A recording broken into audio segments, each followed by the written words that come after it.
Hey guys, welcome to government jobs Gyan YouTube channel. Guys, आज की इस वीडियो में हम बात करेंगे बिहार पब्लिक सर्विस कमीशन के new recruitment notification online form apply process के बारे में। जी हाँ दोस्तों, बिहार पब्लिक सर्विस कमीशन ने यहाँ पर सहायक शिक्षा विकास पदाधिकारी, assistant education development officer AEDO के 935 खाली पदों को भरने के लिए नोटिफिकेशन रिलीज कर दिया है। कैसे आप इस भर्ती में पार्टिसिपेट करने के लिए अपने फॉर्म अप्लाई कर सकते हो बिना कोई मिस्टेक किए हुए, इसकी पूरी जानकारी हम आपको step by step one time registration से लेकर प्रिंट तक इस वीडियो में देंगे। बस आपको इस वीडियो को स्किप के बिना शुरू से लेकर एंड तक देखना है। उसके बाद वीडियो पसंद आए तो इसे लाइक और शेयर कर दें। चैनल पर नए हो तो इसे सब्सक्राइब कर लें। साथ ही साथ आपको फॉर्म अप्लाई करते हुए जो भी प्रॉब्लम फेस हो रही है उन सभी का हल आपको इस वीडियो में मिल जाएगा। कैसे यहाँ पर आपको अपना वन टाइम रजिस्ट्रेशन करना है, फोटो और सिग्नेचर अपलोड करने हैं, लाइव फोटो कैप्चर करना है, पूरी जानकारी आपको इस वीडियो में दी जाएगी। बस आपको एंड तक हमारे साथ इस वीडियो में बने रहना है। तो बिना कोई वक्त गंवाए चलिए शुरू करते हैं। आपको इस वीडियो के डिस्क्रिप्शन बॉक्स में हमारी वेबसाइट IND-sarkari-naukri.in के इस पेज का लिंक मिल जाएगा। यहाँ पर आपको इस भर्ती के रिगार्डिंग सभी डिटेल्स प्रोवाइड कर दी गई है।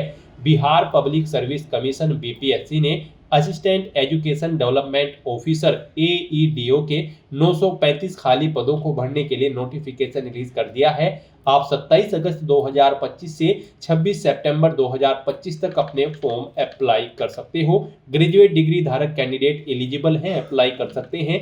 21 से 40 साल आपकी आयु सीमा रखी गई है। जनरल OBC EWS के लिए 100 रुपये फीस है। SC ST और फीमेल के लिए भी 100 रुपये फीस यहाँ पर रखी गई है, जो कि आप ऑनलाइन मोड से जमा करा सकते हो। यहाँ पर आप ऑल इंडिया से ऑनलाइन मोड में अप्लाई कर सकते हो। उसके लिए आपको इस पेज को नीचे स्क्रॉल डाउन करते हुए इंपॉर्टेंट लिंक सेक्शन में आना है।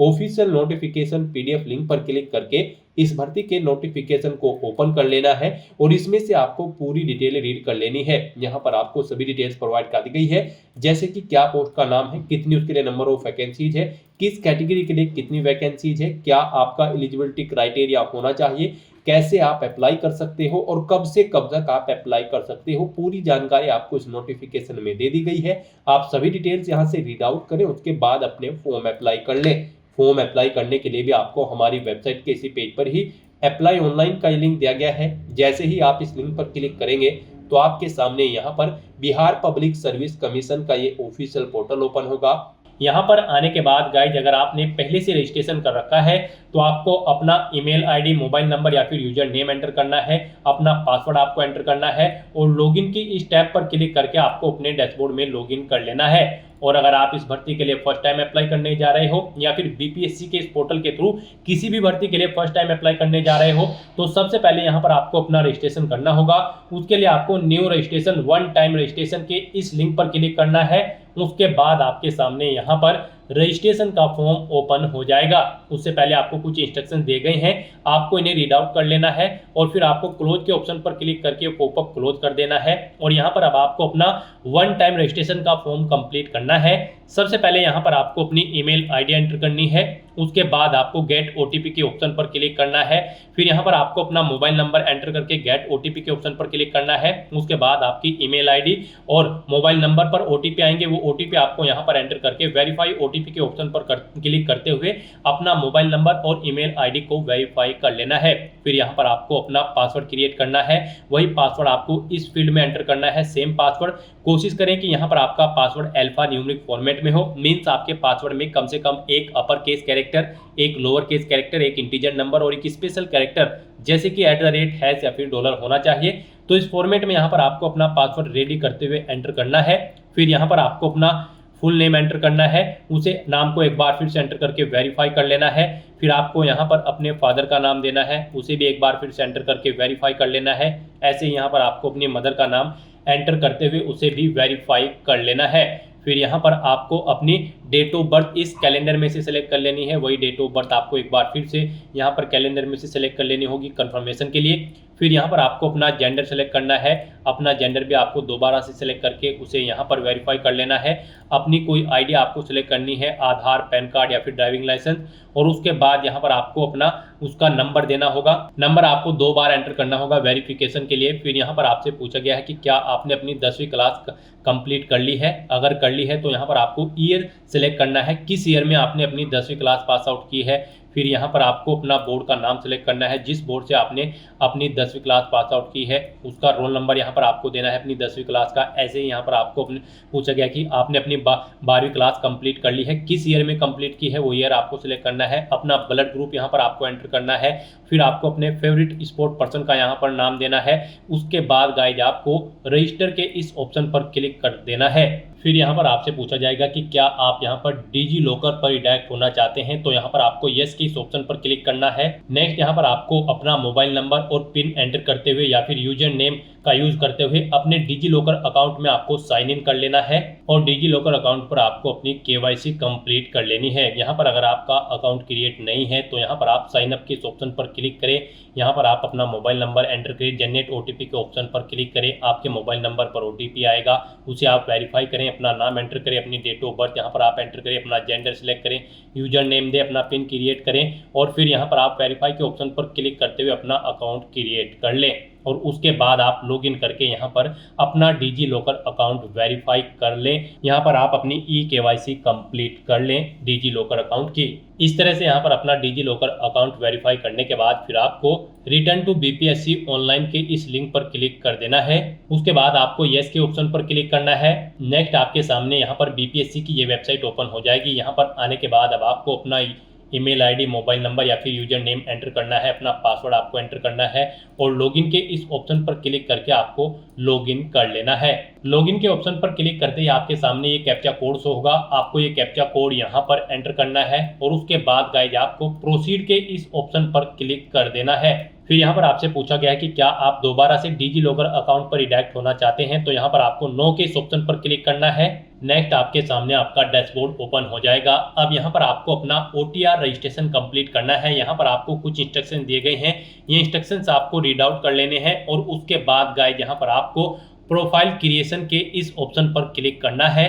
अब यहाँ पर आपको अपनी प्रोफाइल में सबसे पहले अपनी पर्सनल इन्फॉर्मेशन देनी है, फिर एड्रेस देना है, फिर अदर इन्फॉर्मेशन। उसके बाद आपको अपनी क्वालिफिकेशन, एक्सपीरियंस और अपने फोटो, सिग्नेचर और डॉक्यूमेंट्स यहाँ पर आपको अपलोड करने हैं।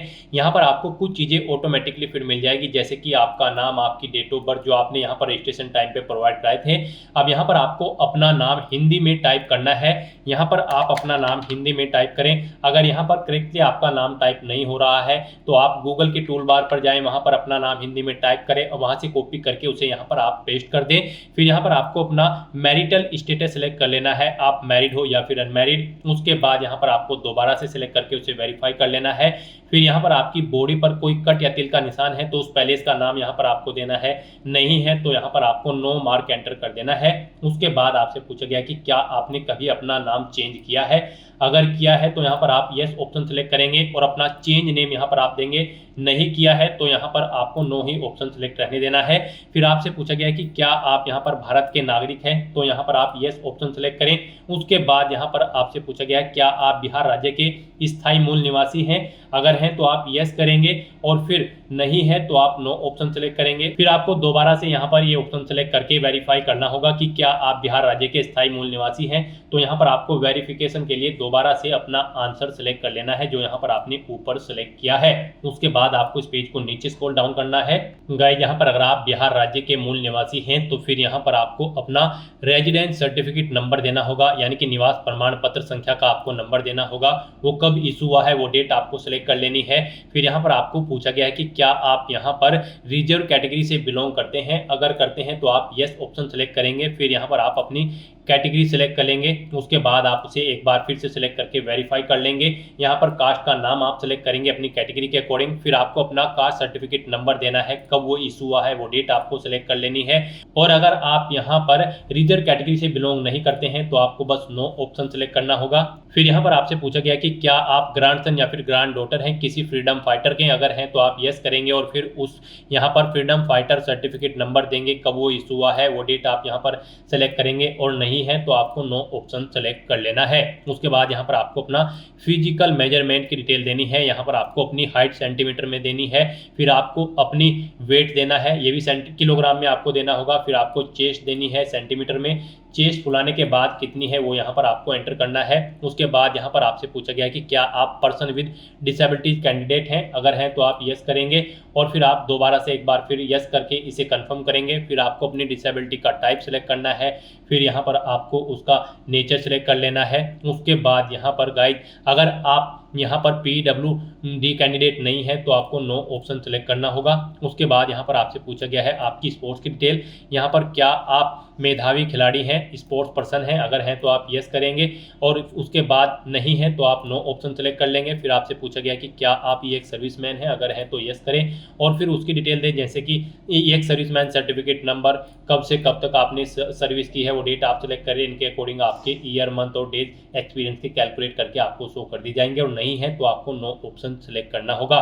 फिर आपसे पूछा गया कि क्या आप एनसीसी के कैडेट हैं, अगर है तो आप यस ऑप्शन सेलेक्ट करें, फिर अपना एनसीसी सर्टिफिकेट नंबर दे, कब से कब तक आपके पास एनसीसी थी वो डेट सेलेक्ट करें, इनके अकॉर्डिंग यहाँ पर आपकी ईयर मंथ और डेट कैलकुलेट करके शो कर दिए जाएंगे, और नहीं है आप एनसीसी के कैंडिडेट तो यहाँ पर आपको नो ऑप्शन सेलेक्ट कर लेना है। फिर यहाँ पर आपसे पूछा गया कि क्या आप बिहार सरकार के कर्मचारी हैं, अगर हैं तो आप यस ऑप्शन सेलेक्ट करेंगे, अपनी डेजिग्नेशन यहाँ पर आप सेलेक्ट करेंगे, ऑफिस कार्यालय दर्ज करेंगे उसका एड्रेस, और यहाँ पर आपको पहले से एंटर कर देना है, और नहीं है तो आप नो ऑप्शन सेलेक्ट करेंगे। इस तरह से अपनी डिटेल फिल करने के बाद फिर आपको सेव के इस ऑप्शन पर क्लिक कर देना है। इस तरह से यहाँ पर आपकी पर्सनल इन्फॉर्मेशन सक्सेसफुली सेव हो जाएगी। फिर आपको यहाँ पर स्टेप 2 एड्रेस इन्फॉर्मेशन की स्टेप पर क्लिक करना है और यहाँ पर अपने एड्रेस की इन्फॉर्मेशन आपको देनी है। यहाँ पर आपको पहले अपना परमानेंट एड्रेस एंटर करना है, उसके बाद आपको अपना कोरोस्पोंडेंस एड्रेस यहाँ पर एंटर कर देना है, और यहाँ पर अगर आपका कोरोस्पोंडेंस एड्रेस आपके परमानेंट एड्रेस के अकॉर्डिंग सेम है तो आप इस चेकबॉक्स को ओके कर देंगे, ऑटोमेटिकली आपका कोरोस्पोंडेंस एड्रेस आपके परमानेंट एड्रेस के अकॉर्डिंग फिल हो जाएगा। और उसके बाद गाइज आपको यहाँ पर सेव के इस ऑप्शन पर क्लिक करके अपनी एड्रेस की इंफॉर्मेशन भी सेव कर देनी है। अपनी एड्रेस की इंफॉर्मेशन सेव करने के बाद फिर आपको यहाँ पर स्टेप 3 अदर इन्फॉर्मेशन की स्टेप पर क्लिक करना है। गाइस यहाँ पर आप जो भी स्टेप कंप्लीट करते चले जाओगे उनके सामने यहाँ पर आपको ग्रीन कलर का ये ओके का चिन्ह शो होता रहेगा। तो यहाँ पर अब आपको अपना थर्ड स्टेप कंप्लीट करना है। यहाँ पर आपसे पूछा गया है कि क्या आपके विरुद्ध किसी न्यायालय में कोई अभियोजन लंबित है, यानी कि कोई केस चल रहा है, अगर चल रहा है तो यहाँ पर आप यस करेंगे, नहीं तो आप नो ऑप्शन सेलेक्ट करेंगे। फिर आपसे पूछा गया कि क्या आप बार काउंसिल या मेडिकल काउंसिल या एसोसिएशन या अन्य व्यावसायिक संस्थान द्वारा अनुशासनात्मक या इसी तरह की किसी अन्य कार्रवाई से गुजरे हैं, अगर गुजरे हैं तो यस करें, नहीं तो यहाँ पर आप नो ऑप्शन सेलेक्ट कर लें। उसके बाद आपसे पूछा गया कि क्या आपके विरुद्ध सरकारी या अर्ध सरकारी संगठनों द्वारा कोई अनुशासनात्मक कार्रवाई की गई है, अगर की गई है तो यस करें, नहीं तो नो ऑप्शन सेलेक्ट करें। फिर आपके खिलाफ कोई केस दायर है यहाँ पर किसी न्यायालय में, अगर है तो आप यस करें, नहीं तो नो ऑप्शन सेलेक्ट करें। उसके बाद यहाँ पर आपसे पूछा गया कि क्या आप कभी बीपीएससी, यूपीएससी या फिर अन्य किसी पीसीएससी या किसी अन्य संगठन द्वारा आयोजित परीक्षा के लिए वर्जित या काली सूची में डाले गए हैं, अगर हैं तो आप यस करेंगे, नहीं तो यहाँ पर आप फिर नो ऑप्शन सेलेक्ट कर लेंगे। यहाँ पर अगर आप यस ऑप्शन सेलेक्ट करते हैं तो फिर आपसे पूछा जाएगा फिर आपको परमानेंट इस सूची में डाला गया है या फिर क्रिएशन पीरियड के लिए, यहाँ पर आप अपने अकॉर्डिंग ऑप्शन सेलेक्ट करेंगे। और अगर आप नो ऑप्शन सेलेक्ट करते हैं फिर आपको कोई डिटेल नहीं देनी होगी। फिर यहाँ पर आपसे पूछा गया कि क्या आपने कभी गेम या किसी स्पोर्ट में या फिर माउंटेनिंग में या किसी टीम वर्क में कोई पुरस्कार जीता है, अगर जीता है तो उसकी डिटेल यहाँ पर दें, या आप अपने स्कूल में लीडरशिप की है तो उसकी डिटेल दें। यहाँ पर अगर आपने कोई और एक्स्ट्रा करिकुलम एक्टिविटीज की है तो उसकी डिटेल आप प्रोवाइड कर सकते हैं। इस तरह से अपनी डिटेल्स यहाँ पर फिल करने के बाद फिर आपको सेव के ऑप्शन पर क्लिक करके अपनी डिटेल सेव कर देनी है। इस तरह से यहाँ पर आपका थर्ड ऑप्शन भी कंप्लीट हो जाएगा। फिर यहाँ पर आपको स्टेप 4 क्वालिफिकेशन इन्फॉर्मेशन की स्टेप पर क्लिक करना है और यहाँ पर अब आपको अपनी क्वालिफिकेशन की डिटेल प्रोवाइड करनी है। यहाँ पर आपको सबसे पहले सेलेक्ट कर लेना है जो भी आपकी क्वालिफिकेशन है। यहाँ पर आपको अपनी 10वीं क्लास से लेकर अपनी हायर क्वालिफिकेशन तक की सभी डिटेल्स ऐड कर देनी है। यानी कि अगर आपने 10वीं 12वीं ग्रेजुएशन, पोस्ट ग्रेजुएशन या फिर पीएचडी कर रखी है तो उनकी डिटेल यहाँ पर आपको 1 बाय 1 करके सेव कर देनी है, उन्हें यहाँ पर आपको ऐड कर देना है। सबसे पहले यहाँ पर आपको अपनी 10वीं क्लास की डिटेल देनी है, तो यहाँ पर आप 10th या मैट्रिक ऑप्शन सेलेक्ट करें। उसके बाद यहाँ पर आपको दोबारा से सेलेक्ट करना है 10th। फिर यहाँ पर आपको सब्जेक्ट या ब्रांच का विवरण देना होगा अगर आप किसी और क्लास के लिए हैं। 10th में यहाँ पर मोस्टली सभी सब्जेक्ट्स होते हैं तो यहाँ पर आपको सिलेक्ट करने के लिए ऑप्शन नहीं मिलेगा। फिर आपको अपना स्टेट सेलेक्ट करना है, जिस स्टेट से आपने अपनी 10वीं क्लास पास आउट की है। बोर्ड का नाम यहाँ पर आपको सिलेक्ट करना है जिससे आपने अपनी 10वीं क्लास पास आउट की है। क्वालिफिकेशन का स्टेटस बताना है, आप कंप्लीट कर चुके हो या फिर अपीयर्ड हो यहाँ पर। उसके बाद आपको डेट ऑफ क्वालिफिकेशन, योग्यता पूर्ण होने की तिथि आपको सिलेक्ट कर लेनी है, कब आपने अपनी ये क्वालिफिकेशन कंप्लीट की है, कितने अटेम्प्ट्स में आपने पास आउट की है, 1 2 3 यहाँ पर आपको वो एंटर करना है। कितने मार्क्स यहाँ पर आपने ऑब्टेन किए हैं वो आप एंटर करें। फिर टोटल कितने मार्क्स थे जिसमें से मार्क्स आपने ऑब्टेन किए हैं वो यहाँ पर आप एंटर करें। फिर यहाँ पर आपको अपनी परसेंटेज या फिर सीजीपीए एंटर कर देना है। उसके बाद नंबर ऑफ एकेडमिक मंथ्स, कितने महीने में आपने ये अपनी क्लास कंप्लीट की है, ये क्वालिफिकेशन कंप्लीट की है, महीनों में यहाँ पर आपको एंटर करना है। कितने महीने, 6 12 18 24 आपको अपने अकॉर्डिंग यहाँ पर ऑप्शन सेलेक्ट कर लेना है। फिर यहाँ पर आपको बताना है आपकी फर्स्ट डिवीजन है या फिर पास आउट हो या सेकंड या फिर थर्ड, आप अपने अकॉर्डिंग ऑप्शन सेलेक्ट करें। रिजल्ट के यहाँ पर मोड बताएं आपने डिस्टेंट या कोरोस्पोंडेंस या फिर ट्रेडिशनल या फिर रेगुलर, आपने कैसे अपनी क्वालिफिकेशन कंप्लीट की है। कंपलसरी सब्जेक्ट्स यहाँ पर आपको आपकी क्वालिफिकेशन के अकॉर्डिंग शो होंगे। उसके बाद यहाँ पर आपको अगर ऑप्शनल सब्जेक्ट हैं तो यहाँ पर आप सिलेक्ट कर सकते हैं आपकी क्वालिफिकेशन के अकॉर्डिंग। यहाँ पर आपको अपना रोल नंबर एंटर करना होगा। फिर ये आपको पासिंग ईयर यहाँ पर सिलेक्ट करना होगा, कब आपने पास आउट की है। और उसके बाद गाइस यहाँ पर आपको ऐड के इस ऑप्शन पर क्लिक करके अपनी क्वालिफिकेशन की डिटेल यहाँ पर ऐड कर देनी है। इस तरह से यहाँ पर आपको 1 बाय 1 करके अपनी 10वीं क्लास से लेकर अपनी हायर क्वालिफिकेशन तक की सभी डिटेल्स 1 बाय 1 करके प्रोवाइड कराते हुए ऐड कर देनी है। और उसके बाद गाइस यहाँ पर आपको सेव के इस ऑप्शन पर क्लिक कर देना है। क्वालिफिकेशन की डिटेल देने के बाद फिर आपको स्टेप 5 एक्सपीरियंस इन्फॉर्मेशन की स्टेप पर क्लिक करना है। आपके सामने कुछ इस तरह से इंटरफेस ओपन होगा। यहाँ पर अगर आपको एक्सपीरियंस नहीं है तो आप नो के ऑप्शन पर सेलेक्ट करेंगे, सेव करेंगे। और अगर आपको एक्सपीरियंस है तो यहाँ पर आपको यस के इस ऑप्शन पर क्लिक करना है। और फिर यहाँ पर आपको अपने एक्सपीरियंस की डिटेल प्रोवाइड करनी है। यहाँ पर आपसे पूछा गया है कि क्या आप यहाँ पर वर्तमान में भी कार्यरत हैं, अगर हैं तो आप प्रेजेंट ऑप्शन सेलेक्ट करें, नहीं तो आप पास्ट ऑप्शन सेलेक्ट करें अगर आप जॉब छोड़ चुके हैं। उसके बाद यहाँ पर आपको अपना एम्प्लॉय टाइप सेलेक्ट कर लेना है, आप सेंट्रल गवर्नमेंट के एम्प्लॉय थे या फिर गवर्नमेंट ऑफ बिहार या फिर अदर स्टेट गवर्नमेंट के, आप अपने अकॉर्डिंग ऑप्शन सेलेक्ट करें। फिर यहाँ पर आपको अपने डिपार्टमेंट या फिर इंस्टीट्यूशन या फिर ऑर्गेनाइजेशन का नाम देना है जहाँ पर आप कार्यरत थे। फिर आपको बताना है क्या कार्यालय संस्थान बिहार क्षेत्र के परिधि में अवस्थित है, अगर है तो आप यस करेंगे, नहीं तो नो ऑप्शन सेलेक्ट करेंगे। अपनी डेजिग्नेशन यहाँ पर आप देंगे, नेचर ऑफ जॉब यहाँ पर आप सेलेक्ट करेंगे। फिर यहाँ पर आपको पोस्ट इज गैजेटेड, क्या पद राजपत्रित है, अगर है तो आप यहाँ पर ऑप्शन सेलेक्ट करेंगे, नहीं तो नो ऑप्शन सेलेक्ट करेंगे। नियुक्ति की प्रकृति आप सेलेक्ट करेंगे। पे बैंड यहाँ पर आप अपना देंगे, ग्रेड पे आप यहाँ पर देंगे, बेसिक पे अपनी यहाँ पर आप एंटर करेंगे, मंथली ग्रोस सैलरी यहाँ पर आप देंगे। मेडिकल कॉलेज एंड इंस्टीट्यूट का संस्थान है तो यहाँ पर आप सेलेक्ट करेंगे। किस डेट से किस डेट तक आप यहाँ पर कार्यरत थे वो डेट आपको सिलेक्ट कर लेनी है। उसके अकॉर्डिंग आपकी ईयर, मंथ और डे यहाँ पर कैलकुलेट करके शो कर दी जाएंगे। और फिर आपको यहाँ पर ऐड के इस ऑप्शन पर क्लिक करके अपनी एक्सपीरियंस की डिटेल ऐड कर देनी है। एक से ज़्यादा जगह वर्किंग एक्सपीरियंस है तो आप फिर दोबारा से अपने एक्सपीरियंस की डिटेल सेम ऐसे ही प्रोवाइड कराते हुए ऐड के ऑप्शन पर क्लिक करके ऐड कर देंगे। और फिर यहाँ पर आप सेव के इस ऑप्शन पर क्लिक करके अपने एक्सपीरियंस की डिटेल भी सेव कर देंगे। इस तरह से यहाँ पर आपका स्टेप 5 एक्सपीरियंस की इन्फॉर्मेशन सक्सेसफुली सेव हो जाएगी। फिर यहाँ पर आपको last step upload photo / signature and profile log के इस ऑप्शन पर क्लिक करना है। अब यहाँ पर आपको अपना फोटो और सिग्नेचर अपलोड करने हैं। यहाँ पर आपको अपना लाइव फोटो कैप्चर करना है अपने वेब कैमरा या फिर मोबाइल फोन से। यहाँ पर लाइव फोटो कैप्चर करते समय आपको सुनिश्चित करना होगा कि आपका जो चेहरा है वो वेब कैमरा के ठीक सामने और सीधा हो तथा आंखें आपकी खुली होनी चाहिए। यहाँ पर फोटो कैप्चर करते समय आपको समुचित प्रकाश होना चाहिए, यानी कि प्रॉपर वे में आपके कमरे में लाइट होनी चाहिए, जिससे न तो चेहरा और न ही बैकग्राउंड पर छाया रहे और बैकग्राउंड आपका हल्के रंग का होना चाहिए। फोटो कैप्चर करते समय आपको यहाँ पर हेड गियर जैसे कि टोपी, पावर के चश्मे, धूप के चश्मे, मास्क, मफलर, हेलमेट आदि का प्रयोग नहीं करना है। फोटो कैप्चर करते समय आपको यह भी सुनिश्चित करना होगा कि किसी अन्य व्यक्ति को फ्रेम में नहीं आना है और आपका चेहरा यहाँ पर स्पष्ट रूप से दिखाई देना चाहिए, तभी यहाँ पर आपका लाइव फोटो कैप्चर होगा। ये कुछ गाइडलाइंस आपको दी गई है फोटो कैप्चर के लिए और सिग्नेचर अपलोड करने के लिए। सिग्नेचर के लिए अगर बात करें तो यहाँ पर आपके सिग्नेचर 20 KB से कम होने चाहिए और यहाँ पर उनकी जो चौड़ाई होगी वो 250 पिक्सल से 320 पिक्सल के बीच और जो उनकी हाइट होगी वो 150 पिक्सल से 220 पिक्सल के बीच में होनी चाहिए। यहाँ पर आपको अपने सिग्नेचर हिंदी और इंग्लिश दोनों लैंग्वेजेस में अपलोड करने हैं। यहाँ पर इनके लिए सेम गाइडलाइन है, हिंदी और इंग्लिश दोनों तरह के सिग्नेचर के लिए। तो यहाँ पर आपको अपने सिग्नेचर अपलोड करने के लिए चूज फाइल के इस ऑप्शन पर क्लिक करना है। पहले इंग्लिश के सिग्नेचर आपको अपलोड करने हैं, फिर ऐसे ही आपको चूज फाइल के दूसरे ऑप्शन पर क्लिक करके अपने हिंदी के सिग्नेचर यहां पर आपको अपलोड कर देने हैं। अपना लाइव फोटो कैप्चर करने के बाद और सिग्नेचर अपलोड करने के बाद आपको इस पेज को नीचे स्क्रॉल डाउन करना है और अपने इन डॉक्यूमेंट्स को सेव करते हुए यहाँ पर आई एग्री के चेकबॉक्स को ओके करना है और फिर गाइस यहाँ पर आपको सबमिट एंड लॉग प्रोफाइल के इस ऑप्शन पर क्लिक कर देना है। इस तरह से यहाँ पर आपका बिहार पब्लिक सर्विस कमीशन के पोर्टल पर one time registration successfully complete हो चुका है। अब यहाँ पर इस पोर्टल के थ्रू जितनी भी भर्तियां निकलेगी, अगर आप उन पर अप्लाई करने के लिए एलिजिबल हैं तो आप अप्लाई कर सकते हैं। बस यहाँ पर अब आपको न्यू एप्लीकेशन की इस टैब पर क्लिक कर देना है, इस लिंक पर क्लिक करना है। नेक्स्ट आपके सामने कुछ इस तरह से इंटरफेस होगा।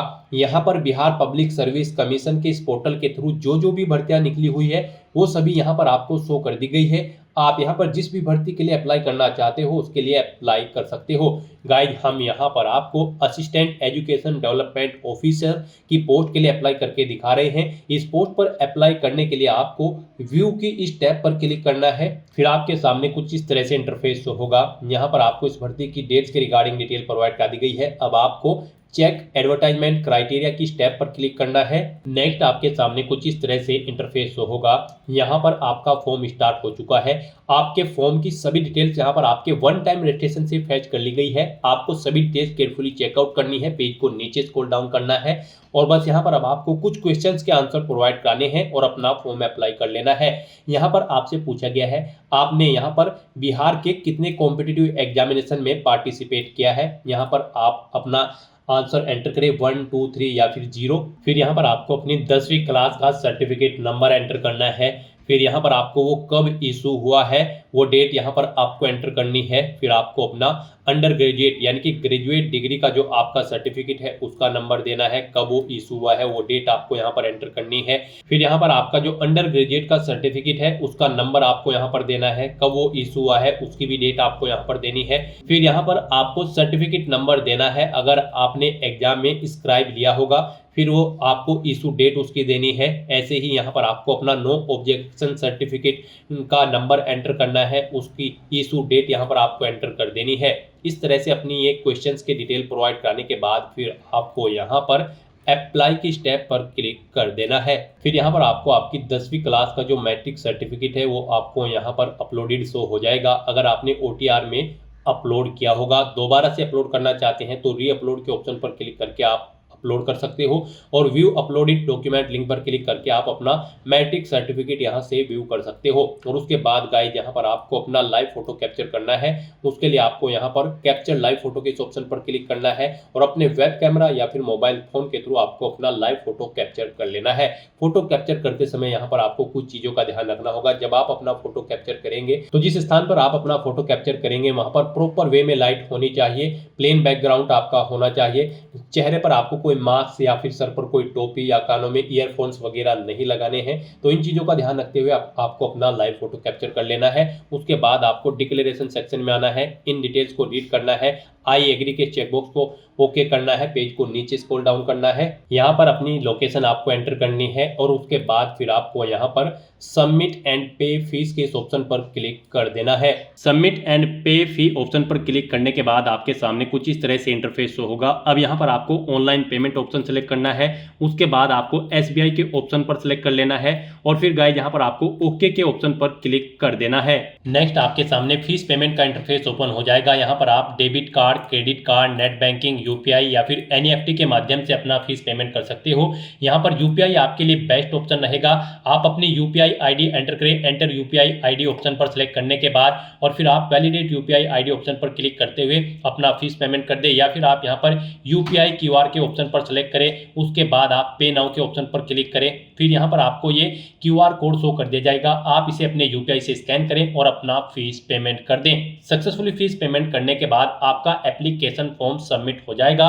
उसके बाद आपको अपने एप्लीकेशन फॉर्म का एक हार्ड कॉपी प्रिंट आउट ले लेना है फ्यूचर यूज के लिए, फ्यूचर रेफरेंस के लिए, और आपको अपने बिहार पब्लिक सर्विस कमीशन के डैशबोर्ड में जाकर अपने एप्लीकेशन फॉर्म का स्टेटस चेकआउट कर लेना है। फीस पेमेंट का भी स्टेटस आप चेकआउट कर सकते हो।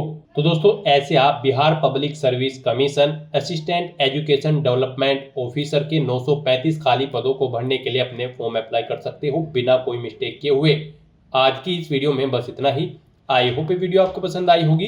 अगर पसंद आई हो तो इसे लाइक और शेयर करें। चैनल पर नए हो तो इसे सब्सक्राइब कर लें। Thanks for watching.